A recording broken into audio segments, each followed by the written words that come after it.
सभिनी प्यारनि खे मुंहिंजो प्यार भरो सलाम थी वियो। मां तव्हांजो अपनो मियां नदीम। इहो मां नओं चैनल बणायो आहे जिन मां पाकिस्तान जी वॾी ज़बानियूं जो मूंखे थोड़ी बहुत अचनि थी हुन मां वीडियो बणींदो। हिन मां अव्हांखे सिंधी मां मालूमात मिलंदी मोबाइल जी।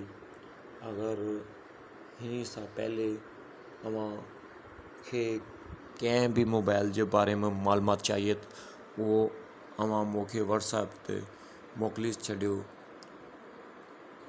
लिंक मां डिस्क्रिप्शन लिंक मां मुंहिंजो नंबर आहे। मां वरी भी रिपीट करे छॾिंदुमि। इहो मुंहिंजो नंबर आहे 93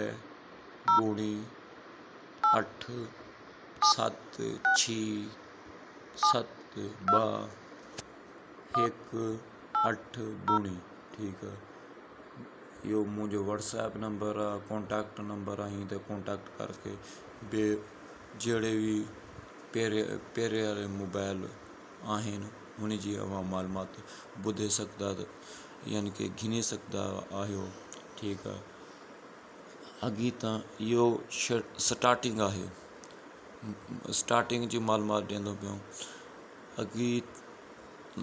अॻी ना जड़े भी मोबाइल अचंदा आहिनि हुन जी मालूमात अव्हांखे सिंधी मां, सराइकी मां, पंजाबी मां, उर्दू मां मिलंदी। ठीक है। तो हाणे बस कंप्लीट थोड़ो जो तारफ़ कराइणो आहे। मुंहिंजो लिंक लाहौर सां भी आहे, सादकाबाद सां भी आहे। इंशाअल्लाह उम्मीद कंदुमि अव्हां भरा मूं सां तावन कंदम। ठीक है।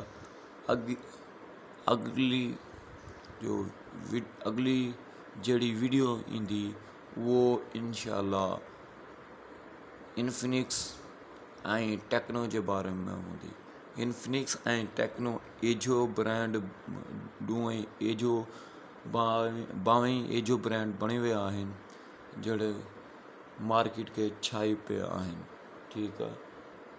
टेक्नो जा हिकु मॉडल आहे टेक्नो प्रीवियर 4। नाम अजीब रखियल आहे प्रीवियर 4 और प्रीवियर 4 प्रो। ठीक है। ठीक हिनी जे बारे में अगली वीडियो मुझी होंदी इंशाअल्लाह। आस्ता आस्ता अगर कोई लफ्ज़ मुझे ना सही होवन आस्ता आस्ता इंशाअल्लाह सही थी सन। सां तावन जी उम्मीद आहे। इंशाअल्लाह अवां तावन कंदा। ठीक है। हिनी करे मुझे चैनल के सब्सक्राइब करो और नोटिफिकेशन बेल के भी ओके कर देंदा। अगर नोटिफिकेशन बेल अवां ओके ना भी करनी है ठीक है चैनल के सब्सक्राइब लाजमी करो लेकिन नोटिफिकेशन ओके करे कंदा तां अवां वटि मुंहिंजी हर वीडियो जी मालूमात पहुंचे रहे।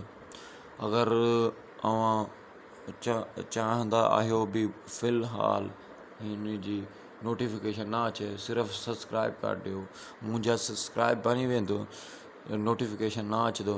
जंहिं टाइम मां थोड़ा अपनी वीडियो के आस्ता आस्ता बेहतर सुठी बनाई वठंदो हुन टाइम अवां नोटिफिकेशन भी ओके करे छॾियो। उम्मीद मां कंदो आहियां इंशाअल्लाह तमाम प्यारे मुंहिंजे ॾिसण वारे ॿुधण वारे इंशाअल्लाह तावन कंदा।